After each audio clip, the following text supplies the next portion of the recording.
Mitos y leyendas. Floridor Pérez. Prólogo. Los mitos como mensajes secretos del pasado al lector de hoy. El siguiente es un diálogo que sostuve con estudiantes de séptimo básico a cuarto año medio. Aunque centrado en un aspecto muy parcial, creo que demuestra el entusiasmo juvenil y que en este como en otros temas un enfoque poco habitual podría servir de motivación para estudios más formales o sistemáticos en el aula. Estudiante 1, ¿usted cree en los mitos? Yo, pero sí he publicado un libro de mitos y leyendas. Estudiante 1, sí, lo leímos, pero ahora solo quiero que me diga si cree que los mitos son verdad o son mentira. Yo, son la pura verdad. Varias voces, la firme, la firme. Yo, ya les dije, son verdad. Son un modo de transmitir grandes verdades humanas. Tal como fueron intuidas en un momento de la evolución de la humanidad o de una cultura determinada. Estudiante 2, entonces, ¿usted se la cree, que Orfeo bajó al infierno a buscar a su esposa Eurídice? Un yo, ¿y tú, no crees que un hombre sea capaz? ¿Y a las niñas, no les gustaría que un hombre, por una de ustedes? Una niña, ya, pero estamos hablando de mitos, ¿en el mundo real es otra cosa? Varias voces, la firme, la firme. Yo, muy bien, veamos si los mitos son tan distintos del mundo real. Ustedes dudan que en la antigua Grecia Orfeo bajara al infierno a rescatar de la muerte a su esposa. Pero yo les aseguro que eso sigue ocurriendo hoy mismo en Chile, en mi barrio y en el de ustedes. En el público se producen demostraciones de franca incredulidad. Por estos mismos días ha sido noticia en la televisión, y si ustedes no lo recuerdan, es porque Orfeo chileno no se llama Orfeo, y su esposa no se llama Eurídice. Nuestro Orfeo se llama Juan o José, y su Eurídice se llama Carmen o María. ¿Y el infierno? El infierno actual tiene muchos nombres, por ejemplo, suele llamarse hospital. Entonces, piensen que nuestra Eurídice Carmen o María ha caído a ese infierno moderno, donde la espera la muerte, porque no quedan camas disponibles en la sala común o en el pabellón de cirugía. Pero antes que venga la muerte llega su Orfeo Juan o José, entra a ese infierno moderno y ruega, protesta, llora, amenaza, empeña sus herramientas y hasta ofrece en venta uno de sus riñones. 2. No deja nada por hacer. Y gracias a eso, un día miles de años después del viaje de Orfeo al infierno griego por su Eurídice, nuestro Orfeo Juan o José vuelve a su casa de población con su Eurídice Carmen o María. Esa decisión suya de darlo todo por el ser amado no es mentira, es una verdad eterna y ese heroísmo del vecindario es otra verdad. Y de esa capacidad de sacrificio y de esas verdades eternas habla el mito de Orfeo. Todos los mitos. Aquellos alumnos habían leído Orfeo en educación media, pero propongo la misma lectura creativa para los mitos chilenos que se lean en educación básica. Supongamos que un estudiante tiene dos tareas: hacer una investigación sobre los recursos del mar y leer el mito chilote de la Pincoya. La geografía real y un ser mitológico, la ciencia y la fantasía, diferentes asignaturas, temas muy distintos. Sin embargo, un buen lector descubrirá misteriosas relaciones entre ciencia y mitología, entre conocimiento científico y sabiduría ancestral de la humanidad. Veamos, el mito dice que cuando la Pincoya mira de frente, amistosamente al mar, anuncia pesca abundante. Pero si indiferente o despectiva le vuelve la espalda al mar, se alejan los peces y disminuyen los mariscos, la abundancia se convierte en escasez. ¿Y qué dicen los biólogos, ecólogos y economistas interesados en una explotación sustentable de los recursos? Dicen que si el país descuida el mar, si no protege sus recursos, es decir, si los chilenos le vuelven la espalda al mar, un día él les negará los abundantes bienes que hasta hoy les ha concedido. Conociendo estas antiguas charlas con mis lectores, se comprenderá que, después de 15 ediciones de este libro, ya no me pregunten si creo o no creo en la Pincoya. Su imaginación vuela mucho más alto, ahora me preguntan si no deberíamos proponer a la Pincoya como delegada de Chile a la próxima Cumbre Mundial sobre Desarrollo Sustentable. Floridor Pérez. Mitos. A diferencia de la leyenda, que es narración, y por lo tanto se relaciona con lo histórico, el mito es creencia, y por lo tanto se relaciona con un sentimiento primitivo de lo religioso. No debe extrañar, entonces, que los mitos aborden aspectos importantes de la existencia humana y sobrenatural, y sean parte de la herencia cultural de los pueblos primitivos o las culturas en formación. Enfrentado a los misterios del mundo y de la vida, el hombre antiguo se preguntó, ¿quién? ¿Cómo? ¿Por qué? ¿Para qué? Y el mito le ofreció siempre la primera respuesta a esas preguntas. Por eso, cuando el mito se convierte en verdad aceptada, se convierte en una forma de aprendizaje de la sociedad que lo cree, se incorpora a su sabiduría acumulada. Se hace conocimiento capaz de proponer un sentido de unidad para el cosmos y dar un sentido a la vida humana. Cualquier buen estudio sobre el tema deberá destacar que el mito expresa siempre la necesidad que siente todo ser humano, y por lo tanto su comunidad, de estar consciente de sus raíces. Y el rastro humano. La pincoya es la encarnación de la fertilidad del mar y de las playas. Suele representársele con figura de sirena, pero a diferencia de esta conquistadora de hombres, la pincoya luce feliz, con su larga cabellera al viento, en compañía del pincoy. Ya sea que dance desnuda en la playa o tome el sol sobre las rocas, podrá hacerlo de cara al mar o vuelta hacia la tierra. Si la pincoya aparece de cara al mar, los lugareños saben que les espera una temporada abundante de peces y mariscos. Si por alguna razón quiere producir escasez en esa zona o trasladarlos a otro sitio, le bastará con volverle la espalda al mar. Los pescadores saben que la pincoya y el pincoy, como toda pareja feliz, aprecian la amistad y la diversión. Por eso, cuando desean atraerlos, organizan bulliciosas fiestas con acordeón y guitarra.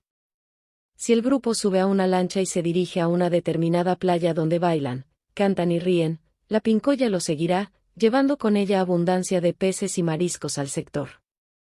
En nuestra época no se debe hablar de la pincoya sin valorar su sabiduría ecológica. Se dice que cuando los pescadores pescan con mucha frecuencia en un solo paraje, la pincoya se enoja y abandona aquellos lugares, que luego quedan estériles.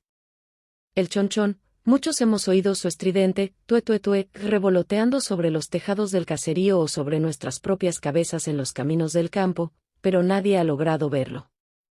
Esto explica que no haya acuerdo en torno a su forma y condición. Un respetable autor lo describe con figura de una cabeza humana, cuyas orejas le sirven para volar en la oscuridad, a la manera de un ave nocturna. Esta última comparación con un ave aclara que no es un verdadero pájaro, sino un brujo haciendo uso de su facultad de volar. La descripción, en cambio, parece solo una suposición basada en la forma en que el brujo consigue volar, que es así. El brujo, hombre o mujer, se encierra en su cuarto al oscurecer, tomando algunas medidas para no ser visitado por extraños durante la noche.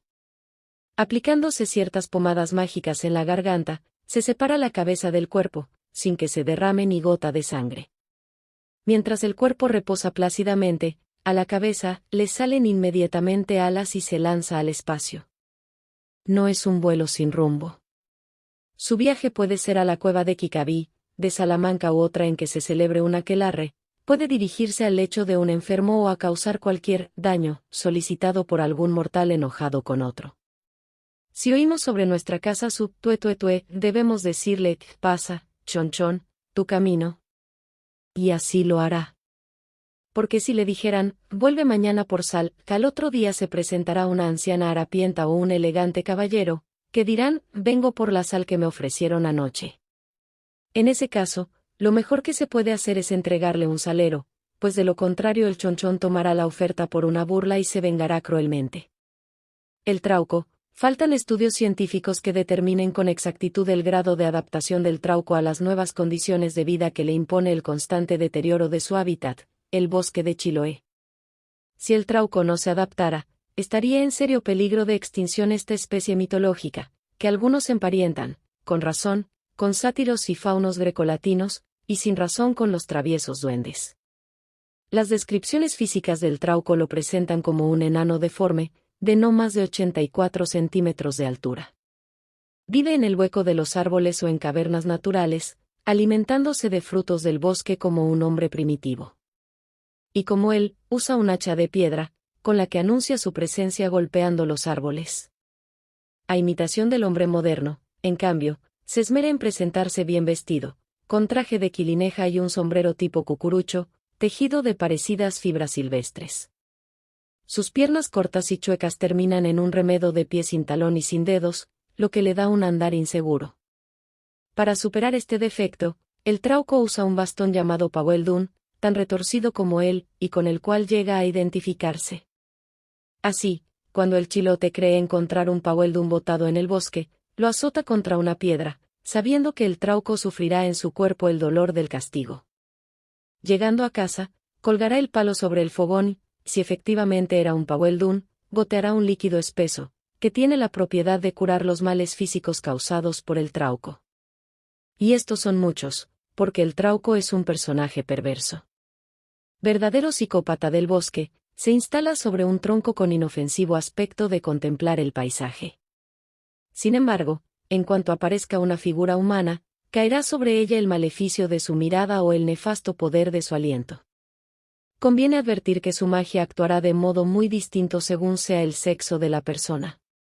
Si es un hombre, se ensañará con él, causándole torceduras de cuello, muecas en el rostro, tullimiento de huesos y otros males en los que siempre se adivinará la intención de causar deformidades parecidas a su propio aspecto.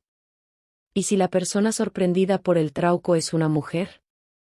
En este caso, toda su furia se mudará en pasión amorosa, y ya no descansará hasta seducir a la dama, generalmente una joven que se ha internado imprudentemente en el bosque. Para conseguirlo recurrirá a la magia, sumiéndola en plácidos sueños, en los que él se le aparecerá como un apuesto galán. Trentren y Kaikaibilú, en el remoto pasado del pueblo mapuche, dos espíritus muy poderosos se encarnaron en gigantescas serpientes.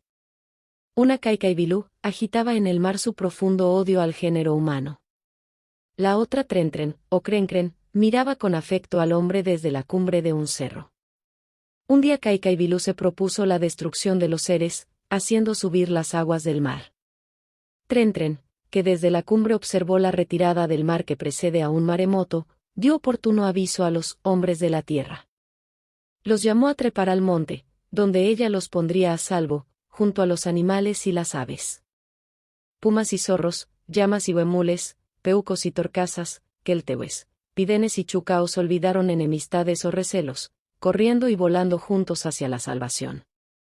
La respuesta humana, en cambio, fue mucho más lenta.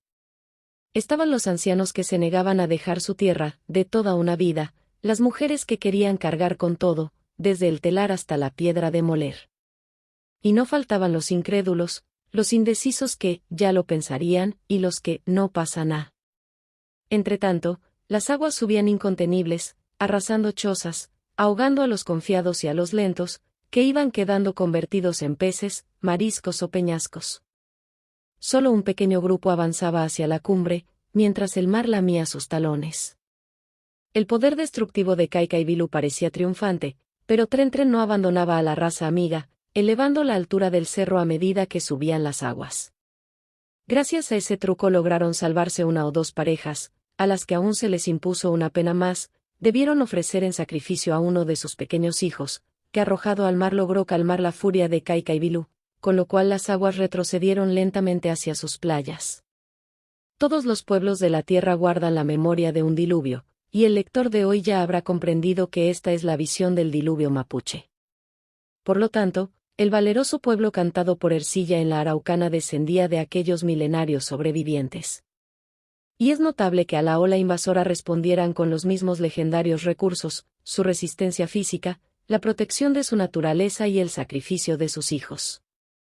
El Caleuche. Si encargáramos investigar las apariciones del Caleuche a un organismo tan serio como la NASA, seguramente lo clasificaría de OVNI, objeto flotante no identificado.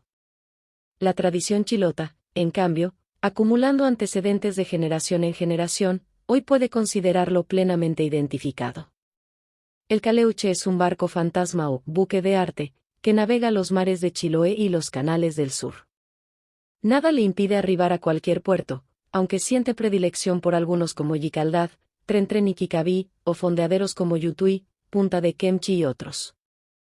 El Caleuche está comandado por brujos que tienen la particularidad de andar sobre una sola pierna, mientras la otra la llevan doblada por la rodilla y amarrada a la espalda. Además de su tripulación estable, el Caleuche lleva a bordo a isleños que han entrado en trato con los brujos, invitados, a quienes quieren tentar con tesoros ocultos y también algunos, secuestrados, por delitos tales como haber faltado a sus pactos secretos, blasfemar contra el poder de los brujos o simplemente haber visto al buque de arte. Como su tripulación, el Caleuche tiene características y poderes muy especiales. En primer lugar, puede sumergirse a voluntad, cumpliendo funciones de submarino. Además, puede permanecer a plena luz del día y a la vista de todos, aunque convertido en un simple trozo de madera flotante o una roca saliente cerca de la playa. En ambos casos, sus tripulantes disfrutarán del agua o retosarán en la playa, convertidos en juguetonas toninas, aves acuáticas o lobos marinos. De todos los poderes del Caleuche, acaso el más deslumbrante y también el menos discutible es el de su profusa iluminación, visible a gran distancia.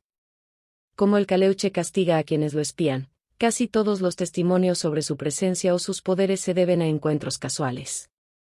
Así, por ejemplo, le ocurrió al esposo de doña Margarita Cárdenas, cuando ellos vivían solos en Knack, una mañana vio un enorme tronco de árbol flotando a metros de su playa. Pensando arrastrarlo para leña, lo amarró con cadenas a su robusta yunta de bueyes. Sin embargo, cuando estos tiraron, el tronco retrocedió velozmente, sumergiéndose y arrastrando consigo a los bueyes hacia el fondo del mar. Temeroso de las represalias de los brujos, el matrimonio guardó el secreto hasta 1970, en que ya de 7 años de edad, doña Margarita se decidió a contarlo. Sobre la prodigiosa iluminación del Caleuche hay numerosos documentos. Un experto marino oficial de guardia del buque Copiapó comunicó a la Capitanía del puerto de Valparaíso que un barco muy luminoso pasó junto al suyo, sin hacer ruido sobre las aguas, sin detenerse ni responder a sus señales. 1911, ¿y quién dudaría del oficial Agustín Prat Bonseis, segundo comandante de la escampavía Huemul de la Armada Nacional?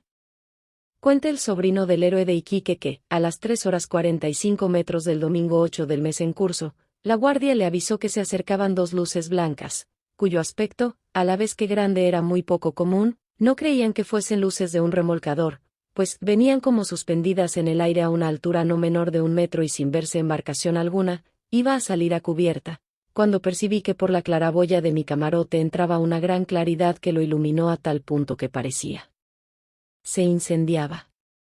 Premunido de catalejos, pudo observarlas, avanzando siempre con una velocidad no menor de 7 nudos ni mayor de 15.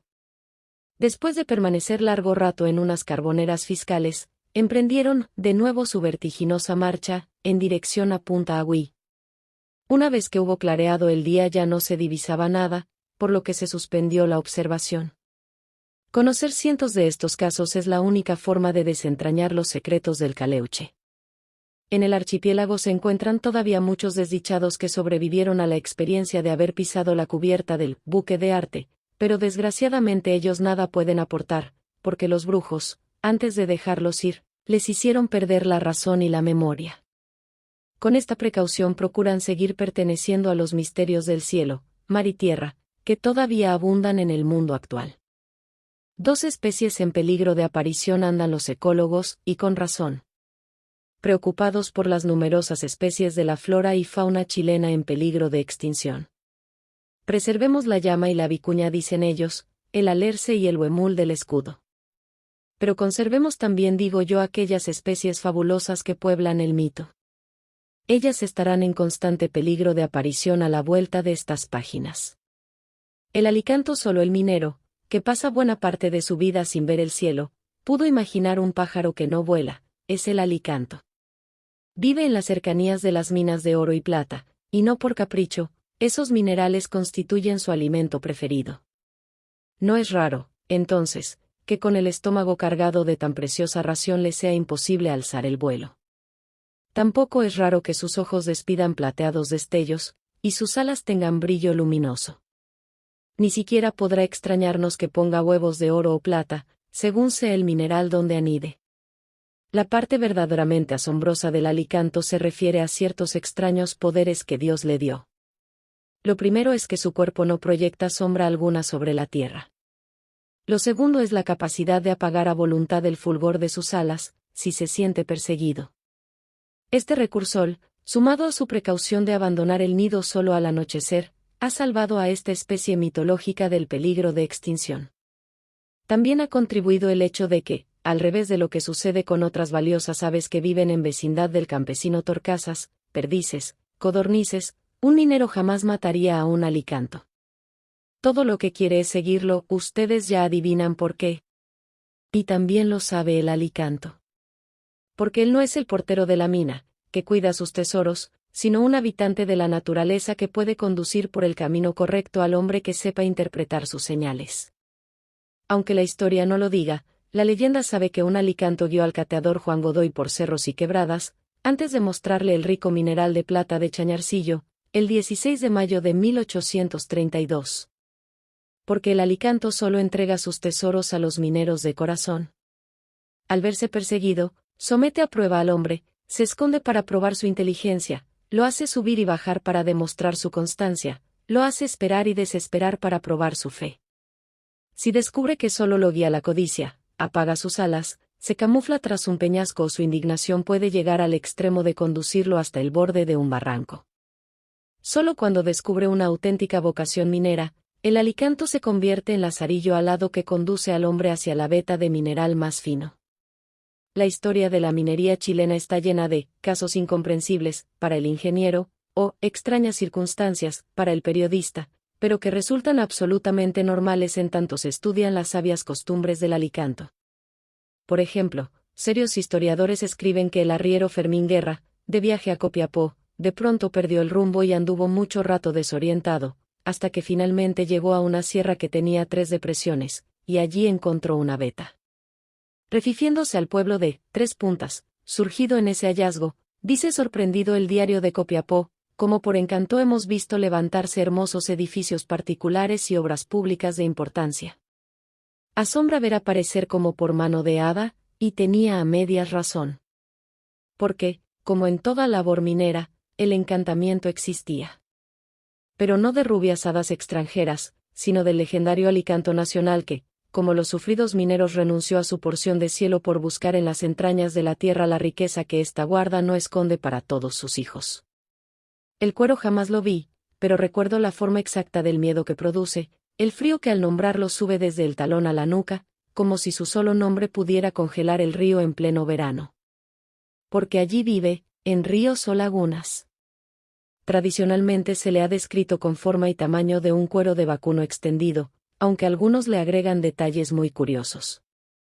Por ejemplo, que tiene 4 ojos en su cabeza plana y muchos otros repartidos por todo el cuerpo.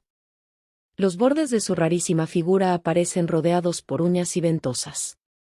Al igual que a los humanos, al cuero le gusta tenderse al sol, pero no sobre la playa, sino, a flor de agua, listo para retornar al fondo en tanto aparezca algún pescador desprevenido o un bañista imprudente. Por eso muchas veces se informa de algún paseo campestre que terminó cuando alguien se lanzó en un audaz piquero, y nunca apareció. Fue como si se lo tragara el río, declara después algún asombrado testigo, pero lo más probable es que haya sido atrapado por un cuero. Apenas una víctima se pone a su alcance, el cuero se enrolla sobre ella, la succiona con sus ventosas y con sus uñas se cierra como un saco de dormir. Tanto daño puede causar el cuero en un sector, que sus habitantes han intentado muchos modos de cazarlo. El más efectivo es tirar al río o laguna un tronco de quisco, del tamaño de un niño. El cuero lo envolverá fuertemente, y las duras espinas de la planta lo atravesarán, impidiéndole volver a extenderse. Un dato importante, puede encontrársele en cualquier zona, y aunque en algunos lugares se le conozca con el pacífico nombre de manta, es el mismo temible animal. Así lo prueban testimonios de antiguos vecinos de Chiloé y toda la región de los lagos, o desde la Araucanía a las riberas del Biobío, o de lugares tan diversos como Buin, Coihueco y Talagante. Ni siquiera en las ciudades podemos sentirnos completamente libres de él, pues muchas veces ha incursionado en áreas urbanas. Un buen ejemplo es Viña del Mar, donde Benjamín Vicuña Maquena cuenta el caso de 2 carpinteros que fueron tragados por las aguas, en presencia de numerosos testigos, los que no dudaron en culpar a un cuero. ¿El chupacabras, una moderna clonación del piguchén? Ya advertimos al lector de este libro que a la vuelta de cualquiera de sus páginas podría acecharle una especie en peligro de aparición.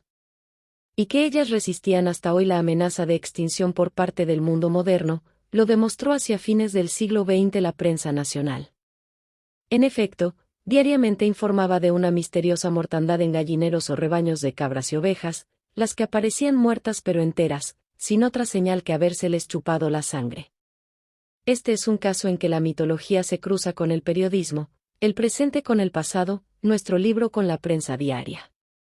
La pregunta del título está hecha desde el presente al pasado, pero también puede hacerse desde el pasado al presente, el piguchen, antepasado del chupacabras, porque, para seguir el orden del libro, el mito de esta página es: el piguchen, aunque nadie lo ha visto, se da por hecho que el piguchen comparte dos atributos que parecen propios de los seres infernales, la perversión y la fealdad.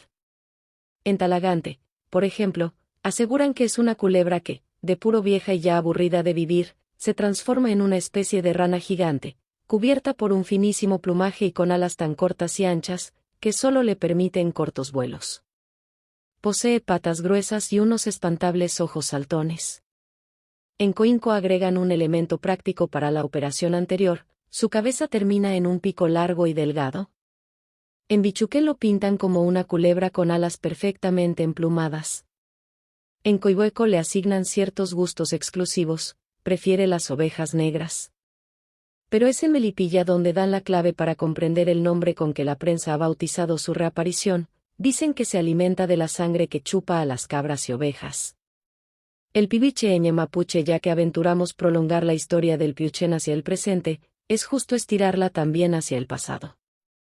Así encontraremos su origen en la mitología mapuche, primera fuente donde se lo describe como serpiente con alas, que vuela de noche y se alimenta de sangre humana o animal. Suele actuar en alianza con algunas machis. A las características ya comentadas, en la mitología mapuche se agrega una muy especial: cuando llega a vieja, esta serpiente alada se transforma definitivamente en un ave del tamaño de un gallo. No varía, sin embargo, sus dañinas costumbres. Desde la conquista española, este pibichen llamó la atención de importantes cronistas, historiadores, antropólogos y naturalistas. Uno de ellos apunta que el mito se basaría en la existencia de un murciélago vampiro, de nombre científico Desmodus dorvingi, en la región de Coquimbo. ¿Y no fue la actual cuarta región la más afectada por el ataque con que el desconocido chupacabra se despidió del siglo XX? El Camagüeto, la biología folclórica lo describe como un gigantesco chivato de mar o elefante marino, coronado por un cuerno que concentra todo su vigor físico y poderes mágicos. Aunque nace en los ríos, al llegar a su edad adulta 20 a 25 años, emigra hacia el mar. No hay nada de raro en este viaje, ya que lo hace también el modesto salmón. Solo que el camagüeto, por su enorme tamaño y fuerza, se arrastra ensanchando su estero natal, que arrasa con todo, derriba árboles y deja en las tierras de labranza esos profundos tajos que los geólogos atribuyen a la erosión. Para evitar tales perjuicios, cuando un propietario sospecha la presencia del camagüeto en sus tierras, debe contratar a un brujo especializado, llamado lacero. Este conoce ciertas algas marinas con las cuales hará el único lazo capaz de dominarlo, siempre que lo sorprenda en tierra. De un rápido golpe de machete, el brujo arrancará el cuerno, con lo que el camagüeto perderá todo su poder, y se dejará guiar mansamente hacia el mar. El brujo, entretanto, habrá sumado a su magia las virtudes del cuerno.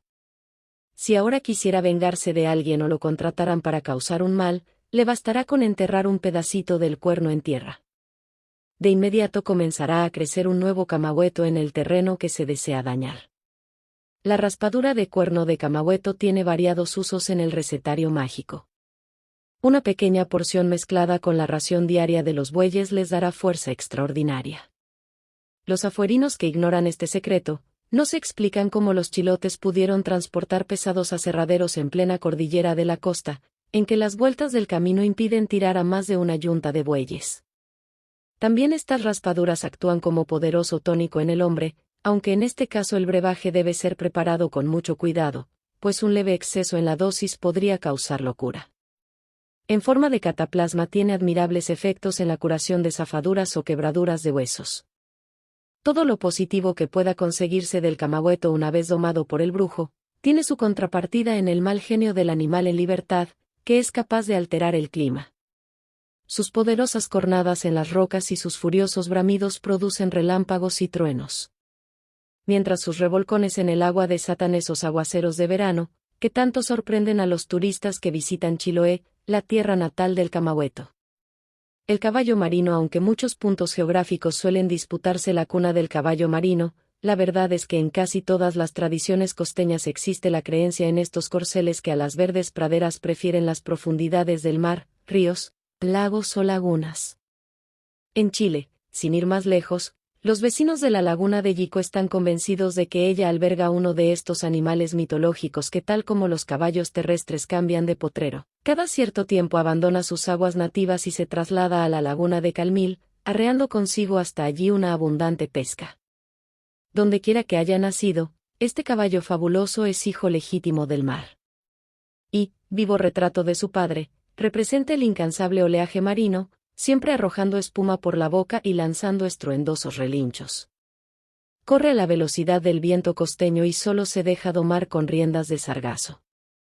Es así como habrán logrado montarlo los primeros brujos de Chiloé, que desde entonces lo usan para trasladarse de una isla a otra, ya sea para cometer sus fechorías, asistir a sus aquelarres, asambleas de brujos, o simplemente para abordar el Caleuche en alta mar. Según testimonio de quienes lo han visto, tiene la altura de un quincho, cerco de estacas, y tan largo que sobre su lomo puede llevar cómodamente un cabildo completo. El basilisco, especie cosmopolita de la fauna mitológica chilena, el basilisco fue conocido por los antiguos griegos, de cuya lengua proviene su nombre, que significa reyesuelo, pequeño rey. Eso dice el diccionario de la Real Academia de la Lengua, que lo define como animal fabuloso, al que se atribuía la propiedad de matar con la vista. Ya en la Biblia David y Salomón lo citan como una serpiente venenosa. Plinio el Viejo, historiador romano que murió durante la erupción que destruyó Pompeya, lo describe como serpiente con una especie de corona en la cabeza, aunque a los colchaguinos les pareció siempre una simple cresta de gallo.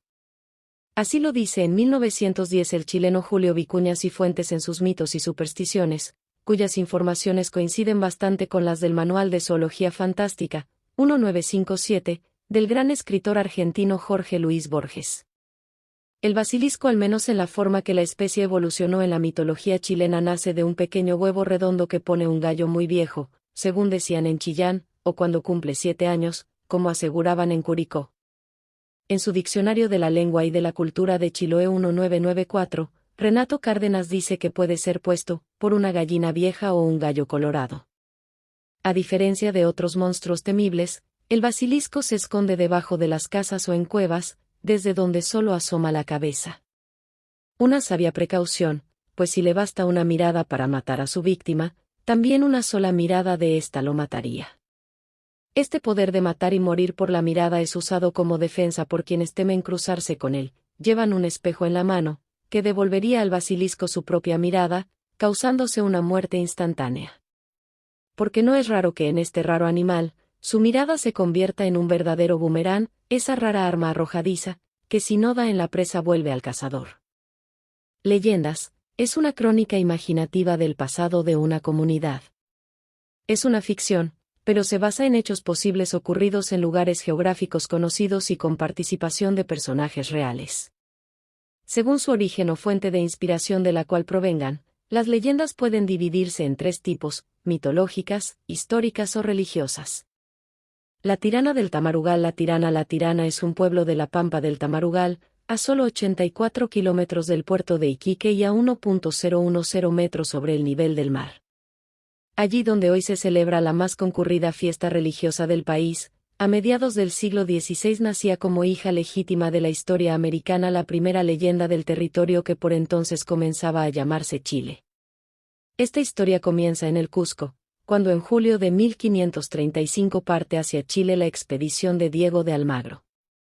Para facilitar su paso por tierras del Incas, el español consiguió la compañía de Paulo Túpac, príncipe incásico, y Villacuma, último sumo sacerdote del culto del sol, quien viajó con la ñusta Uma, su hija de 23 años. Ya instalados en la zona de Atacama, el sumo sacerdote abandonó a los españoles para colaborar en una rebelión indígena, promovida desde el Cusco. También huyó su hija, con un centenar de servidores y huilcas, valientes capitanes, con los cuales estableció sus dominios en los bosques de tamarugos, árboles que dieron nombre a la actual Pampa del Tamarugal. la ñusta gobernaba con tal dureza, que hasta lejanas comarcas comenzó a conocérsela como la tirana del Tamarugal. Su linaje, belleza y valentía le ganaban la obediencia de su gente tanto como el temor de sus enemigos. Y con razón, pues cualquiera que fuera hecho prisionero solo debía esperar por sentencia la muerte. Y así fue hasta el día en que debió juzgar a un joven y apuesto extranjero. ¿Quién era?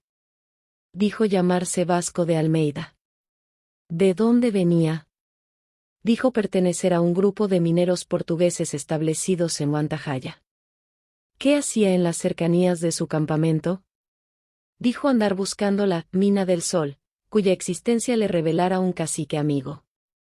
Siguiendo la costumbre, capitanes y ancianos propusieron darle muerte inmediata, pero la sacerdotisa observó los astros y consultó a los antepasados, y en unos y otros dijo ver signos de que la sentencia debía postergarse hasta la cuarta luna llena. Fueron 4 meses de hastío para sus guerreros y de supersticioso temor para su gente, pues como capitana no emprendía ninguna campaña, y como sacerdotisa descuidaba totalmente el culto de sus dioses. Con el pretexto de averiguar sobre los invasores, permanecía más tiempo del prudente junto al prisionero, el que a su vez aprovechaba cada instante para evangelizarla, tratando de conquistar su alma para Dios y su corazón para él. Y avanzaba en ambas campañas, pues cuando se acercaba la tercera luna llena, la enamorada ñusca le pidió que la bautizara, si de ese modo el Dios de él haría que sus almas resucitaran y pudieran encontrarse en el más allá. Sin sospechar que era vigilada, lo condujo a un arroyo, junto al cual Almeida plantó una cruz que habría labrado en su cautiverio. Ella se arrodilló y él, tocándola con esas benditas aguas, estaba diciendo las palabras rituales: «Yo te bautizo en el nombre del Padre, del Hijo y del Espíritu», cuando una lluvia de flechas interrumpió la plácida escena, en la que como quería la sacerdotisa incásica pasó al más allá junto a su amado extranjero. Mucho tiempo después, cuando ya en el norte se habían fundado Copiapó y La Serena, pasó por el lugar Fray Antonio Rondón, evangelizador de la zona de Pica. Grande debió ser su sorpresa cuando en medio de esos bosques de tamarugos vio alzarse una cruz cristiana. Tomando el hecho como una señal divina, decidió edificar en aquel mismo sitio una iglesia que hasta hoy se sigue llamando de Nuestra Señora del Carmen de la Tirana. Cada 16 de julio se celebra allí la fiesta de la Tirana de Tarapacá, nombre que representa muy bien el sentido histórico, religioso y folclórico de esta leyenda y las expresiones de religiosidad popular que ha inspirado. La ñañuca al que ha visto florecer el jardín, le falta una maravilla: ver florecer el desierto. El fenómeno se llama desierto florido, y se produce ciertos años en que unas cuantas lluvias permiten la aparición de flores multicolores. Pero ni eso exige la ñañuca, que con solo el riego de una densa neblina, enciende aquí y allá sus luces rojas, como diciéndole alto al desierto que ya la atropella. Cuenta la tradición que esta flor nació de la noche a la mañana. Para volver a ese día hay que retroceder al tiempo de la conquista española, y más atrás aún, al tiempo de la dominación inca. Y hay que ir por valles y cerros del norte, hasta encontrar ese poblado en que vivía una hermosa joven, la flor del lugar, Añañuca. Admirada públicamente y envidiada o amada en secreto, ella correspondía entregando su amistad a todos, su amor a ninguno. Hasta que un día pasó por el poblado un joven cateador, buen mozo y alegre. Es decir, él pensaba pasar por allí, pero al conocer a la joven creyó encontrar lo que buscaba y se quedó. Ella también creyó que había llegado lo que esperaba, y le entregó su corazón de oro. Y, como en los cuentos, fueron muy felices. Pero no por mucho tiempo. Porque un día el minero tuvo un sueño, dicen unos, o un dato, dicen otros, o encontró un nido de alicanto, digo yo, y partió tras ese derrotero. Añañuca soñó primero verlo volver cargado de piedras de fina ley, después imaginó que volvía para llevársela a tierras lejanas, por último, lo creyó víctima de un rodado y solo deseaba curar sus heridas. Pero no volvió rico ni pobre ni herido. Se lo tragó la tierra. Añañuca no vivió muchos años, como en los cuentos. Se murió pronto de una enfermedad bien conocida por las machis indígenas, las meicas campesinas y los doctores de la gran ciudad. El cielo se pobló de nubes a la hora de su muerte y llovía cuando la enterraron. Al día siguiente, el sol volvió a ocupar su lugar en el cielo nortino. y la tumba de la hermosa joven que murió de amor se cubrió de flores rojas. La verdad es que todo el valle desteñido, los cerros pardos, se teñían de esta flor del norte. La llamaron Añañuca. Juan Soldado. Este personaje da origen a la leyenda chilena más antigua que se conserva, desde la llegada de los españoles, la que explica el nombre de Juan Soldado de un conocido cerro de La Serena. Para Manuel Concha, se llamaba Juan Díaz y su apodo de Juan Soldado le venía de su comportamiento demasiado orgulloso para su modestísima condición de hombre de pueblo, sin bienes, aunque dueño de cierta innata simpatía. A la menor discusión pública sacaba a relucir su calidad de soldado de don Juan de Austria, hijo de don Felipe IV, con quien habría hecho la campaña de Nápoles.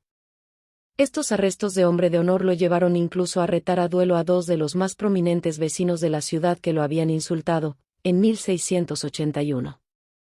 Sea porque la dignidad de su rango se lo impedía como aseguraron ambos, o por cobardía, como les dijo Juan, los dos varones lo rechazaron indignados y fueron a quejarse ante el cura.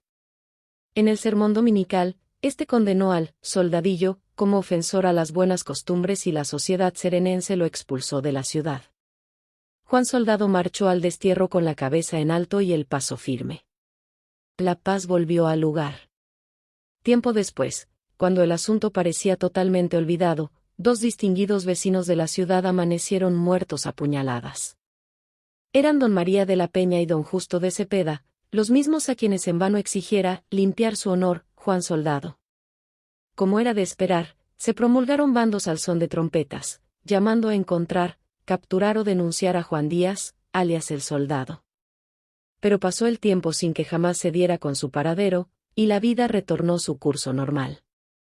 Años después, cuando el nuevo asunto parecía también olvidado, los que se aventuraron a cazar, ir por leña o simplemente pasaban por el cerro ubicado al norte de La Serena de 1.170 metros de altura y a unos 3 kilómetros del río Coquimbo contaban de un venerable anacoreta, llegado de lejanas tierras, que era el primero en avisar la presencia de una nave sobre el mar, previniendo al vecindario de un posible asalto pirata.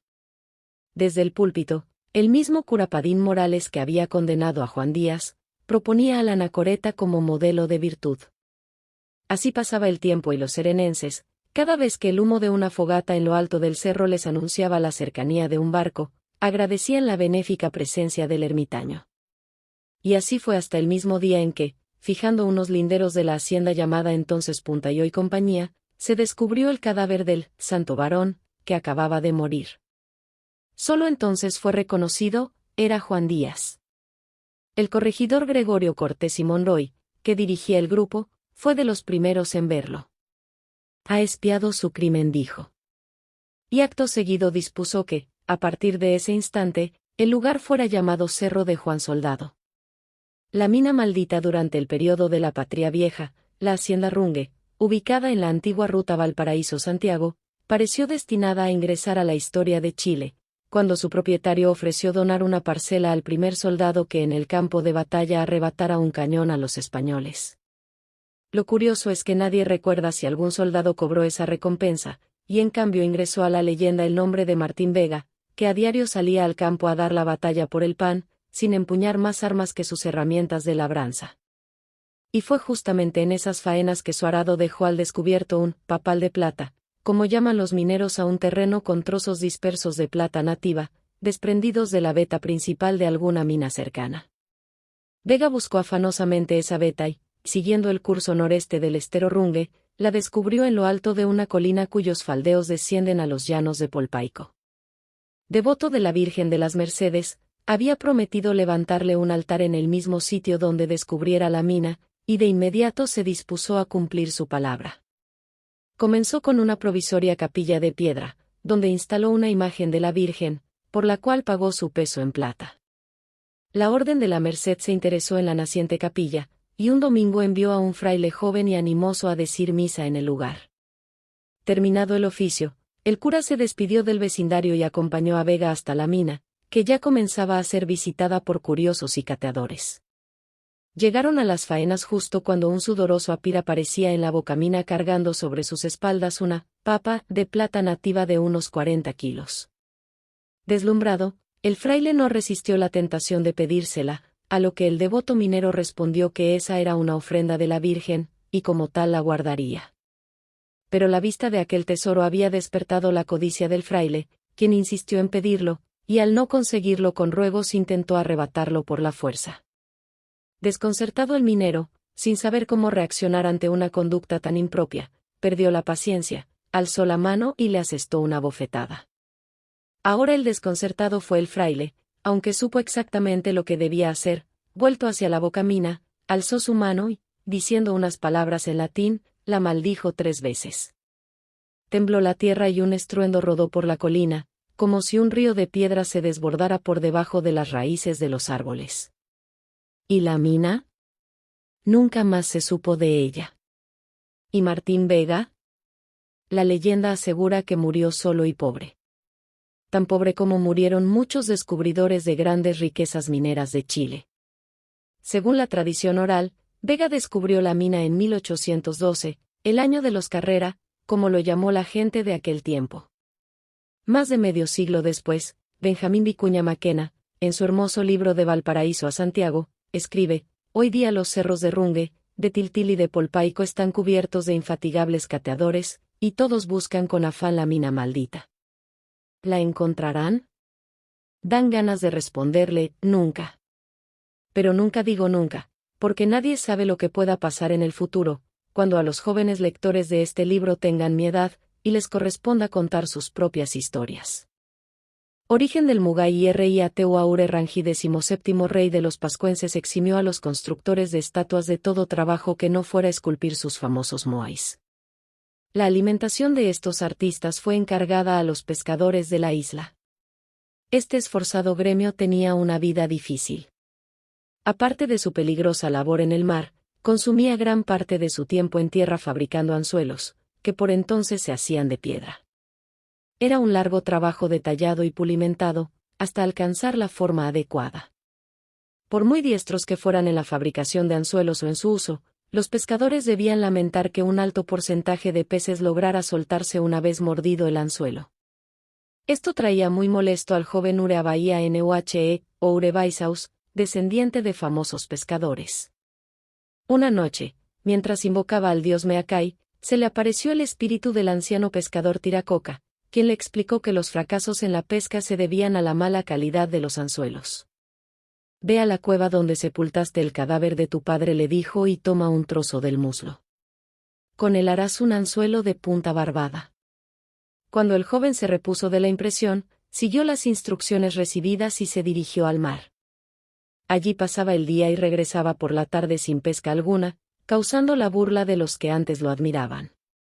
Es que ya en su canoa, lejos de todos, no hacía otra cosa que perfeccionar el anzuelo de hueso, cuya punta impediría que el pez lo soltara.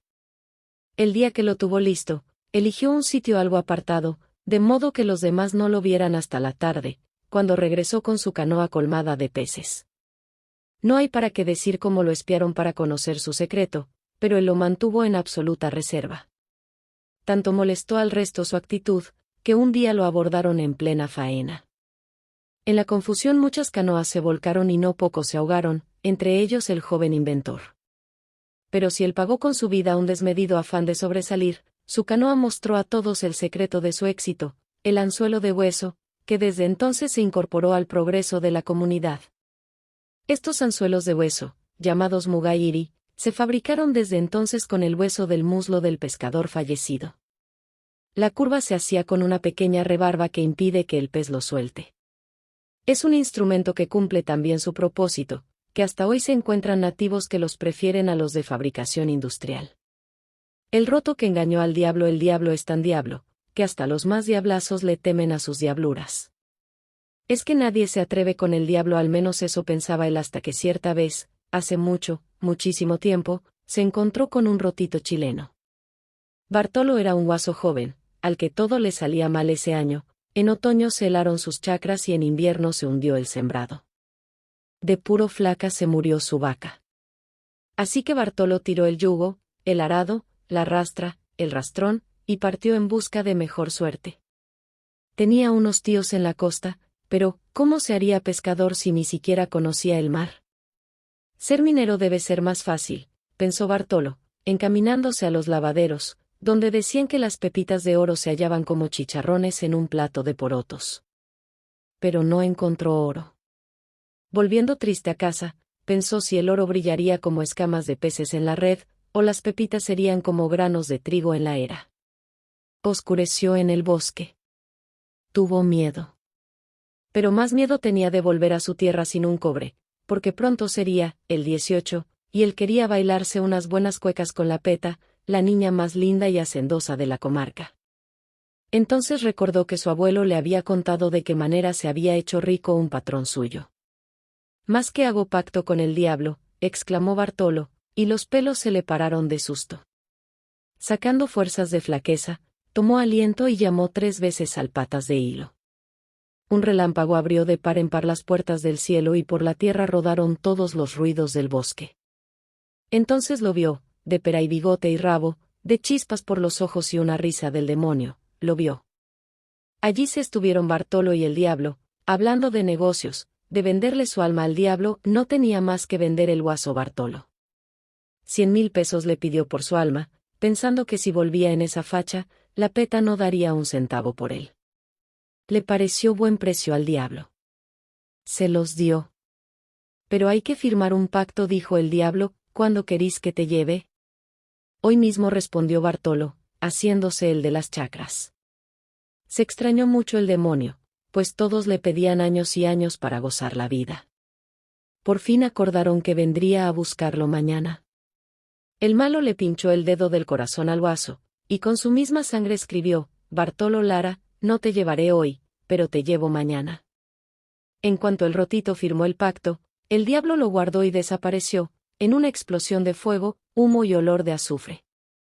No hay para qué decir cómo llegó al campo Bartolo, en caballo chileno, montura corralera, espuelas de plata y poncho multicolor. Un mozo arreaba un novillo para el asado, y otro venía en carreta con una tremenda pipa y un baúl de regalos para Peta. Se les hizo corto el día para la fiesta, pero apenas anocheció, Bartolo montó a caballo y partió a su cita. El diablo lo saludó con su risa endemoniada. «Muy bien», le dijo, «harto gozaste, ahora te llevo al infierno». «¿Cómo que te llevo?», dijo, irónico, Bartolo. «¿Tan diablo que es y no sabe leer?». De mala gana el diablo sacó el pacto y leyó: «Bartolo Lara, no te llevaré hoy, pero te llevo mañana». «Es verdad», dijo, «la cosa es mañana». «Así es», asintió Bartolo, «pero déjeme otros 100.000 por el viaje y la puntualidad». El malo se los dio. «Mañana te espero», dijo al pasárselos. «Mañana volveré», aseguró el guaso. Y dicen que el diablo volvió ese día y al otro y al siguiente, pero siempre Bartolo lo hacía leer el pacto: «Bartolo Lara, no te llevaré hoy, pero te llevo mañana». «Me hiciste leso», le gritó un día, ya cansado, el diablo, y las chispas de sus ojos encendieron el azufre, que es el alimento preferido del demonio, y estalló. Ardió como los fuegos artificiales que Bartolo encendió en la ramada, ese 18, bailando con la Peta. Los nietos de sus nietos cuentan ahora que Bartolo no trató más con el malo. Hizo pacto con la tierra, y ella le dio siempre rocío de plata y espigas de oro, que son la fortuna de los campesinos. Pero cuando a medianoche aúllan lastimeramente los perros, los ancianos aseguran que es el diablo, que todavía ronda la casa del roto pillo que lo engañó. Yacolén, el origen del nombre de esta laguna de Concepción, se sumerge en la época de la conquista de Chile. Más exactamente, la llegada del gobernador García Hurtado de Mendoza, que reemplaza a don Pedro de Valdivia. Venían en el séquito de don García algunos jóvenes oficiales con experiencia en la corte española, lo que significa que eran tan diestros en lides de espada como en lances de amor. El más famoso, pero no el único, era don Alonso de Ercilla y Zúñiga. Este poeta soldado contaría la heroica vida militar de Galvarino, pero su vida familiar pertenece a la leyenda. Este, valeroso y atrevido, cacique vivía junto a la laguna, en territorio mapuche, pues la ciudad de Concepción se alzaba entonces sobre lo que hoy es Penco. Es posible que Galvarino fuera, en tiempo de paz, un afectuoso hombre de familia, como sugiere su verdadero nombre, Caluarengo, que ensalza las propiedades medicinales del maíz, en contraste con el sentido guerrero de la mayoría de los nombres mapuches. Si es así, no es raro que sintiera gran amor por su hija Yacolén, para quien había concertado un matrimonio digno con Millantú, el fornido hijo del cacique Lonco. Siguiendo la costumbre de su raza, Yacolén bajaba de madrugada a la laguna a bañarse y trenzarse su larga cabellera. Hasta entonces la invasión extranjera había sido algo lejano para ella y las mujeres del Mapu, la curiosidad de conocer un caballo capturado por algún osado mocetón, la tristeza de un pariente muerto en combate o los grandes festejos por la victoria de Marioeño. Su conocimiento del invasor iba a ser totalmente inesperado. Al salir de la laguna, un extraño ser vestido de metal daba de beber a su cabalgadura.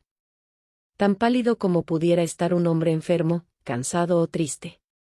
No sabemos cómo se inició la comunicación. Ni cómo continuó, con encuentros real o simuladamente casuales. Ni cómo este enemigo de su pueblo se fue haciendo aliado de su corazón. Solo podemos imaginar la mezcla de ira y pena que dominó a Yacolén aquel 7 de noviembre de 1557, cuando su padre llegó a la ruca aclamado por sus guerreros, a quienes saludaba alzando los ensangrentados muñones de sus manos cortados a golpe de hacha. Millantú estuvo entre los guerreros que no se despegaron de Galvarino en los días siguientes.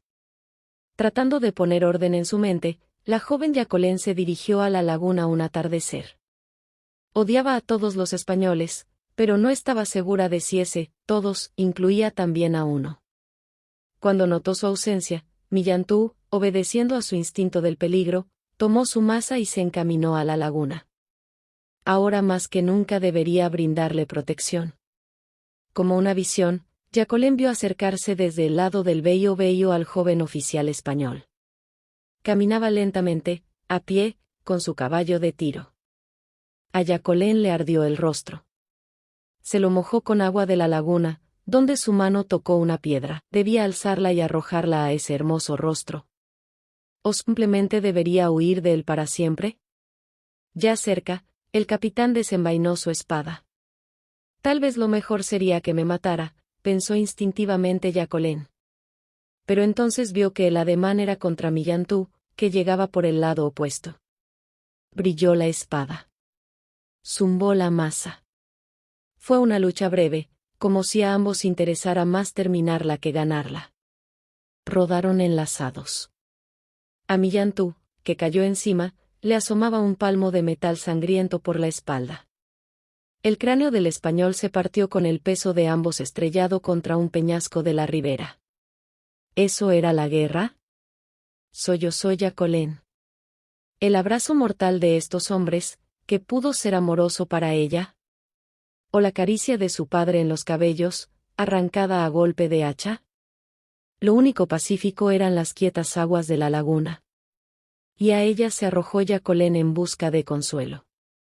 La Virgen y el labrador en tiempos del rey Herodes, cuando sus soldados perseguían a todas las guaguas de meses en busca del niño nacido en Belén, iba por los caminos una sencilla mujer con su hijito en brazos. Pasó junto a un campo recién arado, donde un campesino esparcía grano. ¿Qué siembra, hermano?, preguntó la viajera, como suelen ser los caminantes, para crear una relación cordial. Piedras, contestó de mal humor el campesino. Siguió la mujer con su hijo en brazos, apresurando la marcha como le aconsejaba la posible cercanía de los soldados de Herodes que venían tras ella. En eso pasó junto a otro campo, en el que también un labrador se encontraba sembrando. ¿Qué siembra, hermano?, repitió. Trigo, señora, respondió el hombre, quitándose el sombrero de paja en un gesto de respeto. En el mismo instante, el trigo creció con tal energía que alcanzó hasta más arriba de la cintura del labrador. En aquellas espigas se ocultaron la viajera y su guagua que, como ya habrán adivinado, no eran otros que la Virgen María y Jesús. No tardó en llegar la patrulla, cuyo jefe preguntó al primer campesino: ¿ha pasado por aquí una mujer con su hijo en brazos? Hace solo un momento pasó por este mismo camino. Apuró el paso la patrulla y al llegar ante el segundo campesino repitió la pregunta. Sí, señor. Por aquí pasó una mujer con su hijo en brazos.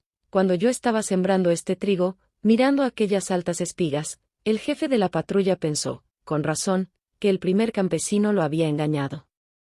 Ya sea que pretendiese proteger a la mujer o simplemente burlarse de él, pensó darle su buen escarmiento. Media vuelta. Ordenó a su tropa.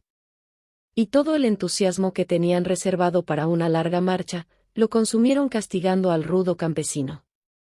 Que antes no había sido capaz de comprender la amable intención de la Virgen, menos comprendía ahora la inamistosa conducta de los soldados. Y como en el campo cada acción rinde a su debido tiempo el fruto merecido, al llegar la cosecha, donde dijo haber sembrado piedras, el pobre hombre solo piedras cosechó. Entretanto, a su vecino le faltaban manos para recoger y sacos para guardar el abundante fruto de su trigal. Don Javier de la Rosa y el mulato Taguada. Si abundan las leyendas de la historia y de la geografía de Chile, de su flora y su fauna, el duelo entre los dos payadores más famosos debe considerarse la primera leyenda de la literatura nacional. Gesta máxima del arte popular chileno, la llama Antonio Acevedo Hernández. La payá es una composición en verso, que los payadores van improvisando al compás de la guitarra o el guitarrón. Los más famosos payadores chilenos de todos los tiempos son don Javier de la Rosa y el mulato Taguada, apodado también el Maulino. Era un típico poeta popular, originario al parecer de la zona de San Vicente de Tagua, que no sabía leer ni escribir pero dominaba la tradición oral. Don Javier de la Rosa, en cambio, era un caballero muy letrado, dueño de algunas tierras, que se había hecho payador por su afición a las fiestas, las carreras de caballo y las fondas o chinganas, donde lucía su hábil manejo del guitarrón. Cada uno había vencido por su lado a cuanto payador, veterano o principiante se le había enfrentado. Cada cual tenía su legión de admiradores que lo consideraba invencible, pero jamás se habían visto el uno al otro. La oportunidad de un duelo entre ambos se esperó por años. Y la ocasión se produjo hacia 1830, en alguna fonda de las cercanías de Tagua, como se puede deducir del texto. Es fácil imaginar allí al mulato Taguada arrimado al mostrador, como un lugareño más, según se desprende del aire de superioridad con que comienza a payar don Javier de la Rosa. ¿Quién es ese payador que para tan al oscuro? Tráiganmelo para acá, lo pondré en lugar seguro. Taguada responde, ¿y ese payador, quién es? ¿Qué paya tan a lo lejos? Si se acerca para acá le plantaré el aparejo. La payá ha comenzado. Y el duelo, que no podrá terminar hasta que se sepa de una vez y para siempre quién es, quién será y quién ha sido el mejor payador chileno. Taguada, señor poeta abajino, ya pudimos principiar, afírmese en los estribos, que el pingo lo va a voltear. Don Javier, en nombre de Dios comienzo, de mi padre San Benito, hágote la cruz, Taguada, por su fueras el maldito.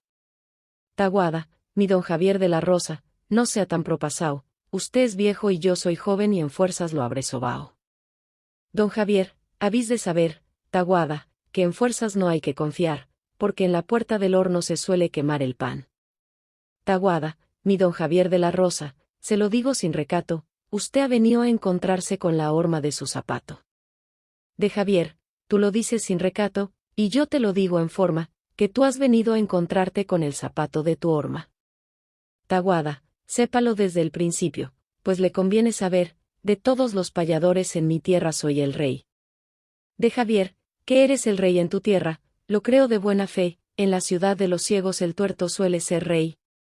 Taguada, yo soy Taguada, el Maulino, famoso en el mar y en tierra, en el Huasco y en Coquimbo, en el fuerte y ciudadela. De Javier, yo soy Javier de la Rosa, el que llevó la opinión en Italia, en Inglaterra, en Francia y en Aragón. Taguada, válgame Dios, don Javier, que me ha dejado espantao. Sin salir de la ceniza tantos lugares ha andao. De Javier, te lo vuelvo a repetir, yo soy payador y bueno.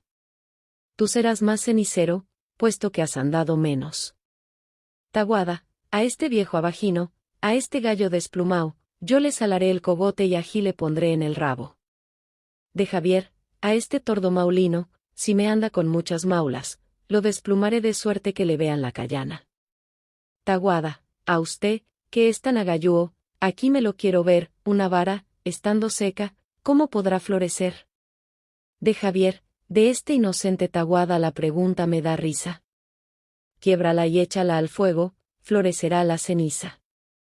Taguada, señor poeta abajino, con su santa teología, dígame, ¿cuál ave vuela y les da leche a sus crías? De Javier, si fueras a Copequén, allá en mi casa verías cómo tienen los murciélagos un puesto de lechería. Taguada, mi don Javier de la Rosa, por lo rehondo de un cerro, agora me ha de decir cuántos pelos tiene un perro. De Javier, habís de saber, Taguada, por lo derecho de un uso, si no se le ha queído ni uno tendrá los que Dios le puso. Taguada, mi don Javier de la Rosa, viniendo del Veío, dígame si acaso sabe cuántas piedras tiene el río. De Javier, a vos, mulato Taguada, la respuesta te daré, pónemelas en hilera y entonces las contaré. Taguada, mi don Javier de la Rosa, usted que sabe de letras, agora me ha de decir si la pava tiene tetas. De Javier, te doy, mulato Taguada, la respuesta en un bendito, si la pava las tuviera, le mamaran los pavitos, pero como no las tiene, los mantiene con triguito. Taguada, mi don Javier de la Rosa, usted que sabe de asuntos, diga qué remedio habrá para levantar difuntos. De Javier, oye, mulato Taguada, la respuesta va ligera, métele el dedo en la boca, sale el difunto a carreras.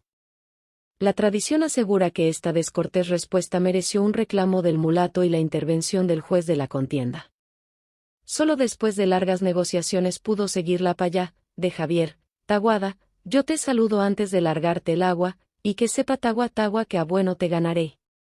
Taguada, no se gaste tanta prosa, usted lo sabe muy bien, me ha pegado con sus libros que hablan de ajeno saber.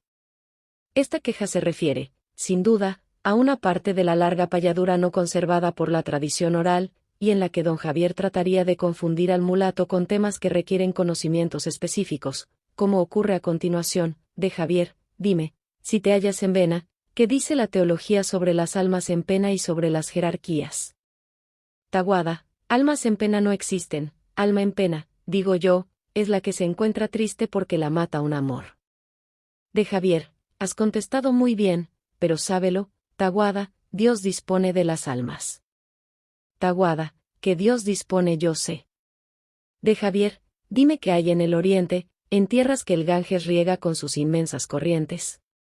Taguada, a mí usted no me la pega, usted sabe, don Javier, que yo el oriente no he visto. Pregunte cosas de ayer y no sé de tanto pisto. De Javier, que confieses tu ignorancia estoy esperando yo. ¿Hasta cuándo te pregunto? Deja el campo o me iré yo. Taguada, no pregúntele serás que yo no puedo saber, dígaselas a su madre, que yo no lo aguantaré. Ante este lenguaje descortés volvió a intervenir el árbitro de la contienda poética, entre los aplausos y rechiflas de los partidarios de uno y otro payador. Y, como ocurre en las competencias deportivas de hoy, es posible que en adelante al juez le haya sido imposible controlar los acontecimientos. La tradición solo conserva un par de estrofas sueltas. De Javier, ya te pasaste, Taguada, cometiste una herejía, hiciste cabe en tu madre y carambola en tu tía.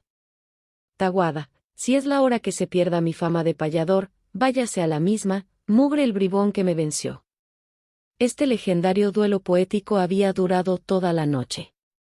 Amanecía cuando el mulato Taguada, cansado y soñoliento, ebrio tal vez, abandonó la fonda que había presenciado su primera y única derrota. El público se dividía, como siempre entre eufóricos por el triunfo y apenados por la derrota. Para celebrar uno o olvidar la otra, se bebía. También en este punto se dividen los autores, si bien todos coinciden en que allí desaparece de la vida pública el gran artista del pueblo, el mulato Taguada. Se colgó de un árbol, incapaz de asumir su derrota, como piensan algunos, o solo destrozó furioso el guitarrón contra una piedra, como dicen otros. Mis estimados lectores, yo les voy a contestar, para el poeta, la muerte no es morir, es el callar. Tradiciones y casos legendarios. El caso o sucedido es el testimonio personal o la alusión a alguien que vivió un hecho extraordinario. Como la leyenda, el caso puede ser mítico, histórico o religioso. Si toma forma de leyenda o se basa en ella, podrá llamarse caso legendario. Las tradiciones forman un género especial, más cercano a la historia, en que los hechos comprobados se mezclan libremente con suposiciones del narrador. De los textos que siguen, La mina del cura es mi propia versión de un caso ya legendario de que me fuera contado por Raúl Cepeda, padre, en nuestras largas charlas bajo su parrón con Barbalino. Los restantes corresponden a tareas de investigación en terreno, de mis alumnos de castellano en la escuela básica y en el liceo de Combarbalá. En 1977 obtuvieron el primero y segundo premio en el Concurso Nacional de Leyendas, organizado como parte de la celebración de los 7 años del diario Las Últimas Noticias.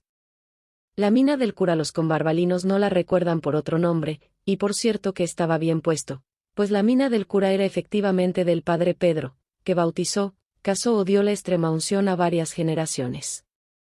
Sin abandonar jamás estos santos deberes, el padre Pedro se las arregló siempre para controlar personalmente sus pertenencias mineras de cobre de regular ley. Con este fin llegó a su mina una mañana de 1937. Sus 4 mineros lo esperaban para cobrarle unos salarios largamente adeudados, y no por falta de reclamárselos. «Buenos días, hijos», los saludó llegando. «Quisiera bajar a ver los últimos avances». «Buenos días, padre», contestaron humildes. «Baje nomás su merced». El pique tenía una entrada vertical y lo bajaron por el único medio de transporte disponible, un pequeño tambor de lata con el que se extraía el mineral, mediante un rudimentario sistema de torno y cordel. Como entendido que era, el padre Pedro anduvo un rato inspeccionando el laboreo con su lámpara minera. Cuando creyó haber visto lo suficiente, tiró del cordel, como podría hacerlo un buzo al patrón de la lancha. Al no recibir la respuesta acostumbrada, llamó: «Súbanme, hijos». «¿Ya vi todo?» «Sí, padre». Contestó uno allá arriba, «pero nosotros hace tiempo que no vemos ni un cobre, así que ni fuerzas tenemos ya. Páguenos ahora, y enseguida lo subimos». «Bueno, bueno, hijos. Súbanme y allá arreglamos». «No, no. Eche la platita al tambor, nosotros nos repartimos y lo subimos a su merced». «Están bromeando, hijos, ¿o se les metió el diablo en el cuerpo?». Pero los 4 mineros no estaban bromeando. Y no se movieron aunque ordenó, rogó, amenazó. Ni se conmovieron con que le recordara al mayor que lo había casado con una niña tan cristiana, al segundo, que lo había preparado para la primera comunión, al tercero, que lo había bautizado, y al menor, que me contó esta historia, le echó en cara que había casado a sus propios padres. «Todos esos servicios nos habrá prestado usted, padre. Nosotros solo le hemos hecho este trabajito y queremos que nos pague». Se acercaba el mediodía. Cuando éste llegó, los mineros sacaron su cocaví y comieron en la boca del pique. El padre Pedro seguía en su mina. «No traje dinero, hijos. Sáquenme y arriba hablamos». «No, padre. Búsquese bien nomás, ¿cómo sabe si se halla unos pesitos por milagro?». A eso de las 3 de la tarde, convencido que no habría otra solución, les echó el dinero en el tambor, que subió y volvió a bajar. En él, cansado y hambriento, subió el señor cura. Montó su mula y partió, diciéndoles que habían cometido un grave pecado. Y ellos deben haberle creído, porque el domingo, muy temprano y bien peinados, con camisas nuevas, hacían cola en el confesionario. La iglesia de Combarbalá no tenía todavía inclinada la cruz del campanario, que se alzaba muy recta, indicando el cielo como un dedo acusador. Conseguida la absolución, los 4 amigos se fueron derechito a una de las numerosas quintas de recreo surgidas del auge de la minería local. Y allí alegraron la tarde de los parroquianos contando y volviendo a contar la historia del cura en su mina, que por entonces tenía otro nombre propio en el registro de pertenencias mineras. Sin embargo, ese nombre terminó por olvidarse, porque era más fácil decir: «¿Sabes lo que pasó en la mina del cura?». Y por mina del cura quedó. La viuda hace mucho, muchísimo tiempo, los combarbalinos empezaron a correr la noticia de que una mujer toda vestida de negro salía después de las 12 de la noche, cubriéndose el rostro con un velo también negro. Nadie sabía quién era, aunque ninguno dudaba que era el diablo en persona. Hasta los más valientes se santiguaban al verla y ya no volvían a salir tarde por la noche de casa. Pronto todos le dieron un nombre, para poder hablar de ella, la llamaron la viuda. A las niñas que salían sin permiso y a los niños que se portaban mal les metían miedo con la viuda. Pero en Combarbalá todo se sabe pronto, y también se supo quién era. No era viuda. Era una respetable dama que sospechaba que su marido la engañaba, y en tanto salía él, ella se cubría de negro y salía detrás. Yo no sé si lo sorprendió al final, pero sé que a ella todos siguieron llamándola la viuda. Ana Rosa Leiva, sexto año básico. Los marcianos de esto hace muchos años, pues corría el mes de noviembre de 1944. Radio Cooperativa de Santiago difundía un programa de ciencia ficción, La Guerra de los Mundos, de H. G. Wells. En Combarbalá había pocos receptores de radio por aquel tiempo, y la gente no estaba aún familiarizada con los radioteatros, tan populares después. Sea por eso, o porque la audición era tan realista, el gobernador, don Omar Letelier, que la escuchó en cama, creyó que todo era cierto. Se levantó desesperado y se presentó en pijama en el pequeño teatro local. Hizo suspender la película, avisando que por noticias radiales del Ministerio del Interior, se informó que Santiago era invadido por marcianos, los que venían avanzando hacia el centro de la ciudad desde el lado de Puente Alto, y se pedía a todos los departamentos del país estar en guardia para repeler la invasión. Se movilizó todo el contingente de carabineros, con acuartelamiento en primer grado, con gran conmoción y susto de la ciudadanía, que no se apartó de los receptores disponibles. Así se dieron cuenta los combarbalinos de que solo se trataba de una audición del famoso radioteatro de Wells. Los vecinos que contaron esta historia aseguran que el señor gobernador estuvo más de un mes sin aparecer en público. Ni a la puerta de su casa se asomó. María Cortés, segundo año medio. El fantasma. Esto sucedió en una época en que el alumbrado público de Combarbalá provenía de un motor que funcionaba con corontas de choclo y otra leña de este tipo, y que trajo a la ciudad el gringo Stevenson. Corría el año 1880 y era gobernador don Francisco Campos Guzmán.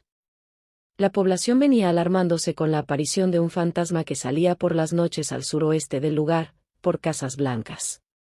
Era un fantasma de blanco, con velas y flores, que se levantaba lentamente junto al camino, al paso de los viajeros nocturnos. La gente se desmayaba de pavor, lo que aprovechaba el fantasma para robarle cuanto llevase, y luego se esfumaba hacia el sector del Cerro El Calvario. Esto ocurrió por mucho tiempo. Una tarde, don Juan Villarroel Suárez, que tenía que hacer una diligencia, salió a caballo, para mayor seguridad. Tal como temía, le apareció el fantasma. El caballo se asustó, pero no don Juan, que lo atacó cuchillo en mano. El fantasma, aterrorizado, le rogó: «No me mate, don Juan, que soy su amigo Isidoro Ibacache». Muy sorprendido, don Juan lo echó a su caballo y lo trajo a la policía, donde recibió su castigo por asaltante de caminos, y le cortaron una oreja. Por eso, según cuenta don Manuel, que ahora tiene 70 años, cuando cumplió su condena partió avergonzado del pueblo. Cruzó la cordillera y se estableció en un pueblito fronterizo llamado Barriales. Y por allá habrá muerto este combarbalino pícaro. Pero si alguna vez se les aparece un fantasma, fíjense si le falta una oreja, porque puede ser él. Elba Roblero, segundo año medio. Navegante del desierto. Todos los chilenos habrán oído hablar de la sequía del norte chico. Pero una cosa es oírla y otra es vivirla. Aquí muchos no han visto nunca el mar, y menos conocido un barco, ni aun un bote.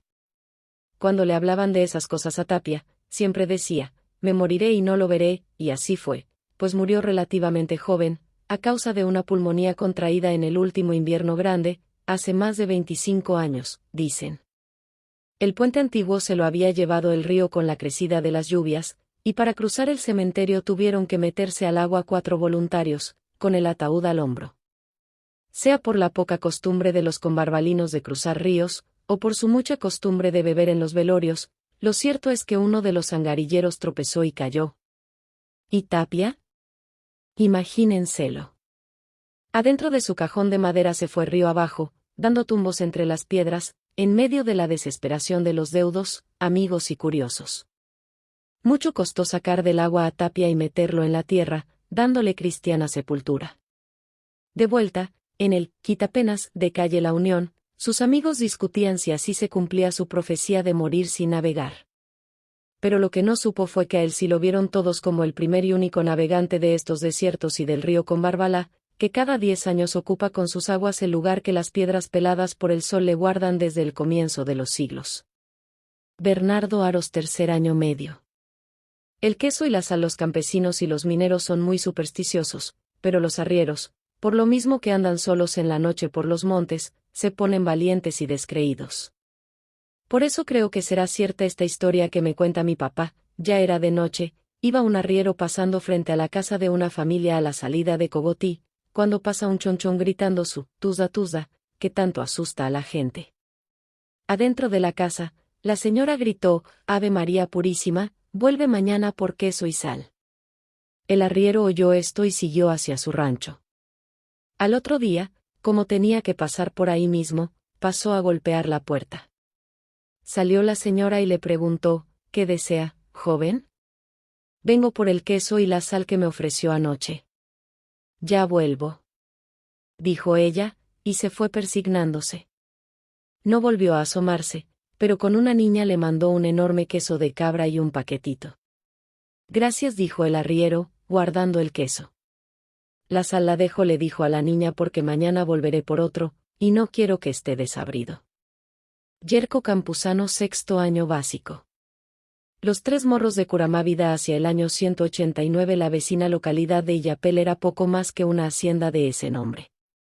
Su propietario, don Pedro Irarrázaval, temiendo la acción de alguno de los bandos comprometidos en la revolución de ese año, despacha a Floro Araya, su inquilino de confianza, con 60 de sus yeguas regalonas hacia el interior del cerro Curamávida.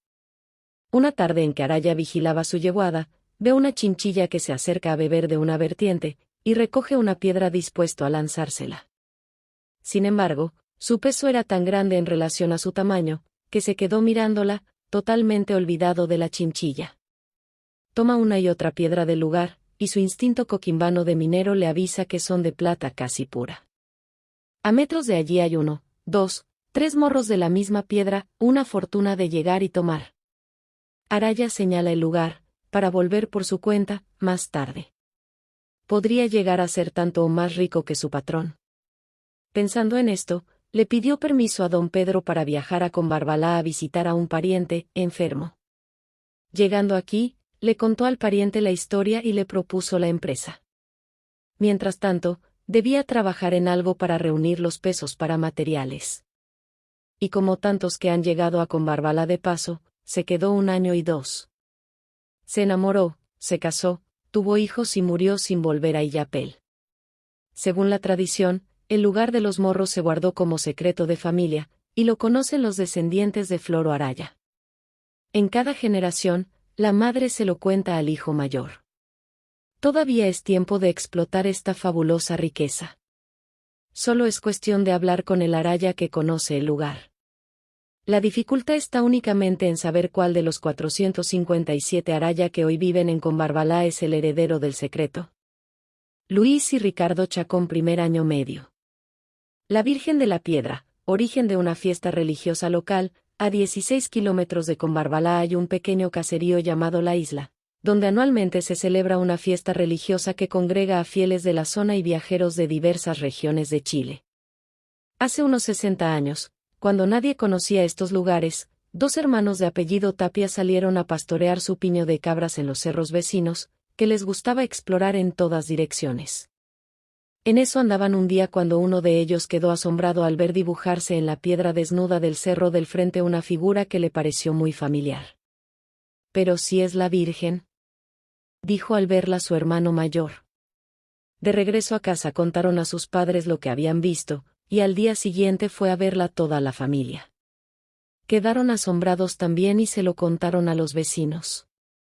Con los primeros vendedores de queso de la temporada llegó a los almacenes de Combarbalá la noticia, y empezaron a viajar los curiosos o los incrédulos. Así fue como desde entonces se realiza esta fiesta religiosa anual. Hoy día el lugar está a cargo de la parroquia de Combarbalá y su párroco dice la misa y dirige la procesión de ese día. El Cerro Pangata al este de Quilitapia, mi pueblo, hay un cerro muy visitado por los habitantes y viajeros. Tiene un nombre bien raro, que según dicen, surgió así, vivía en una ladera del cerro, en época muy antigua, una anciana sola, sin más compañía que una gata, muy inteligente y bien enseñada. tanto que la señora poco salía, y mandaba de compras a la gata con un canastillo al cuello. Así la conocían todos los almacenes de Quilitapia. Un día, en agosto, la anciana no tenía harina y llamó a su gata, le puso el canastillo al cuello y la mandó, pata, gata. Le dijo. Y la gata partió. Pasó toda la tarde y la gata no volvía. La anciana ni mate tomó. Se acostó con hambre. Ya muy de noche, sintió carreras en el tejado. Abrió la puerta y la gata entró corriendo. No traía nada. Hasta la canasta había perdido. Pata, gata, pan, gata. Le decía la viejita con hambre y con rabia. A la mañana siguiente, después de mucho tiempo, se vio a la anciana bajar al pueblo a comprar. Tenía varias comadres, y debe haberles contado esta historia, porque la señora Juana Arroyo, que ahora tiene 58 años, me cuenta que le contaron que desde entonces el cerro comenzó a llamarse Pangata. Luis Carvajal, primer año medio. Fin.